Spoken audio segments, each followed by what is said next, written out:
hiditra amin'ny ara-dalàna rehefa hanorina trano.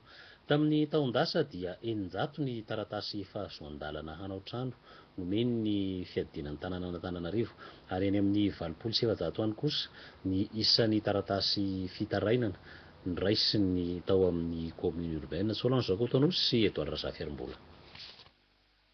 700 no isan'ireo taratasy voarahin'ny fiadidiana ny tanànan'Antananarivo renivohitra mahakasika ny fanorenana trano tsy manara-dalàna hatramin'ny taona 2020 no mankaty. Midika izany fa mahazo vahana eto an-drenivohitra ity fanorenana tsy manara-dalàna ity. Ny tsy fahafantaran'ny olona ny lalàna, ny fahatahorana ny fidirana birao manampitrotraka ny olana amin'ny fananantany. Raha ny tokony ho izy mantsy dia velaran-tany mirefy 200 metatra tsy mivady mandry farafahakeliny vao azo anorenana trano fonenana. Andanin'izay dia tokony anana sy ahazo fahazoan-dalana avy amin'ny commune vao afaka manangana trano mba hialana amin'ny disadisa ny fiarahamonina sy ny fiakarana tribonaly ary ny fandravana. Ny tsy ara-dalàna dia tsy manana an'ilay taratasy nanao fangatahana dia nahazo valiny tandrify azy avy amin'ny fahefana ny mpitantana ny tanàna. Rehefa tsy manana an'izay ianao dia tsy ara-dalàna. Tamin'ny taon-dasa dia natratra hoe 900 ny fahazoan-dalana nomena, dia 700 iaho ny zavatra nomena fampitandremana sy nitoy an'ilay fampitandremana zany hoe mety tonga hatrany amin'ilay ohatra ilay tarehimarika an'ilay sary teo momba ny fandravana. Ray volana ka hatramin'ny 2 taona ny fivoahan'ny fahazoan-dalana amin'ny fanorenana trano eto an-drenivohitra, miankina amin'ny etota taratasy eo ampelantanan'ny mpangataka io. Ary mba fantatrao ve fa ilana fahazoan-dalana avokoa na fanorenana trano na fanaovana alignement na ny fanavaozana, eny fa hatramin'ny fandravana trano aza. Lafim-baovao hafa tanteraka ny fikambanana FITI tamin'ny maraina teo dia nanolotra solosaina 10 ho an'ny tranombokim-pirenena, ary izany solosaina izany dia arahana internet haingam-pandeha. Elizabeth Randriansahana sy Andry Rajaonarivao.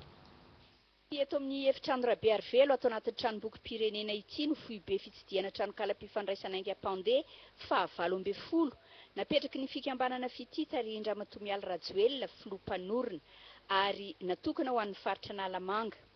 Mpiara-miombona antoka amin'ny fikambanana FITI teto ny Fondation Orange amin'ny alalan'ny fikambanana Orange Solidarité Madagascar, ny ministeran'ny tanora sy ny ala voly ary ny ministeran'ny kolotsaina sy ny vakoka izay nanolotra ny efitrano. Fisaorana mitafitafy no natolotra Matomialy Rajoelina azy ireo, ny anteva tamin'ireo tanora ihany koa ny afany. Mandroso izao tontolo izao, mivoatra arak'izany koa ny teknôlôjia, koa aoka ho tanora mandray andraikitra ianareo. Ny fikambanana FITI izay tarihako moa dia mikatsakatrany ny fanatsarana ny fiainan'ny ankizy, ny vehivavy, ny zokiolona ary ny tanora. Izany indrindra no nahatonga anay namolavola tetikasa manokana ho an'ny tanora rehetra manerana ny nosy, dia ny fahafahan'ny tanora mifehy ny teknôlôjia avo lenta mikasika ny internet haut débit. Anjaranareo tanora eto amin'ny faritra Nalamanga ny ametrahana izany androany koa arabainareo. Izay ao amin'ny fikambanana FITI moa dia mamolavola izao tetikasa ny antefa aminareo tanora rehetra manerana ny faritra 20 izao, fa tsy tanteraka izany raha tsy teo ny mpiara-monina ampoka rehetra. Dia ny Fondation Orange sy ny Société Orange Solidarité Madagascar izay manatrika etony, ary miaraba manokana anareo ny tenako. Raha tsy namaly ny fangatahana nataonay hanohanana izao tetikasa izao mantsy anareo, dia tsy tafapetraka sy tontosa izao fanahy izao. Niara-ny asa, niara-ny fanometana isika, ary nanome ampitiavana fitaovana avo lenta fikirakirana ny internet haut débit, miaraka amin'ny connexion mamaimpoana ary ireo kojakoja maro samihafa ianareo. Koa izany indrindra no anolorana ny fisaorana ny tafotafo ho anareo satria miendrim-pidirana izany.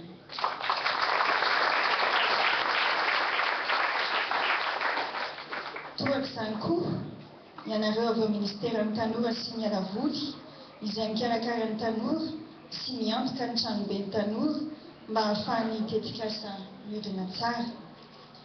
Ary satria voalohany zany eto amin'ny faritra Analamanga, dia izany no mahatonga atsika tafavory eto amin'ity toerana ity. Misaotra manokana anao ramatoa minisitra izay mifanampy nanome ny hevitra ahafahan'ny tanora mifandray amin'izao tontolo izao. Mitodika manokana aminareo tanora ny tenako. Mandroso izao tontolo izao, mandroso ny teknôlôjia, koa heverinay farariny raha omena anareo ny haitao mba hifehezanareo izany. Antenaiko fa ho tanora mahay mandray andraikitra ianareo ary vonona hatrany hivoatra sy hitondra fampandrosoana eto amin'ny firenena.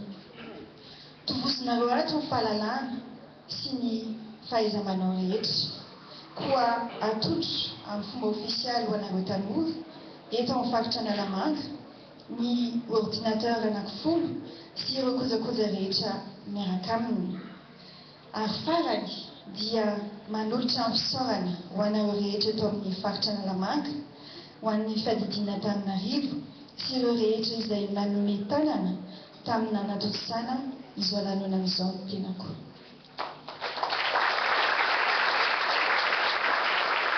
Niaraka tamin'ny ramatoa Josie Andrebeloma, filohan'ny fikambanana Orange Solidarité Madagasikara teto, ramatoa Mireille Levan, secrétaire général ny Fondation Orange, andrimatoa Michel Barré, tale général ny Orange Madagasikara.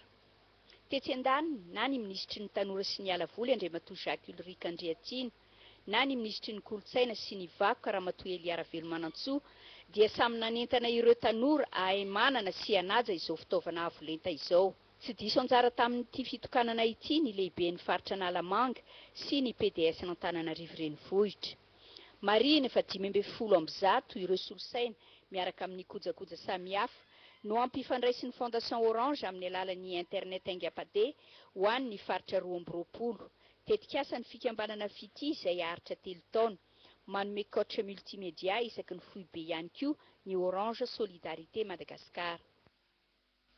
Amaranantsika ny vaovao ny fisokafan'ny fivarotana varimora avy amin'ny fanjakana any Manakara, ary nitarika izany nanokatra izany andriamatoa ny Irlanto Andriamahazo ny vaovao mikasika izay no amaranantsika ny fanoloram-baovao amin'ny teny malagasy. Rehefa avao dia Haingo Rabarinala no manolotra ny vaovao amin'ny teny frantsay. Aorian'izay kosa Maroc sy Cap Vert no ifanehatra amin'ny lalao CAN 2013. Mandra-peona tompoko.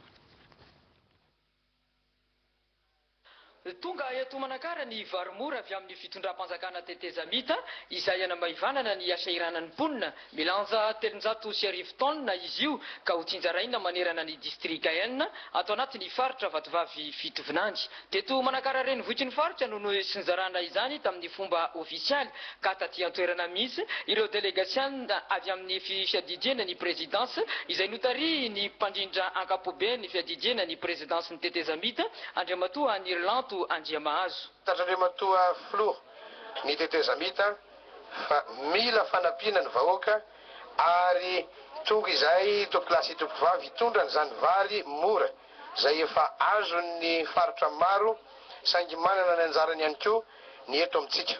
Araka ny lazainy teo rehefa tonga amin'ny fotoana ilana azy ka tsara fitsinjarana manaraka amin'ny fitsipika rehetra zany dia heverina. Nakasitraka izao kosa ny lehiben'ny faritra Vatovavy Fitovinany.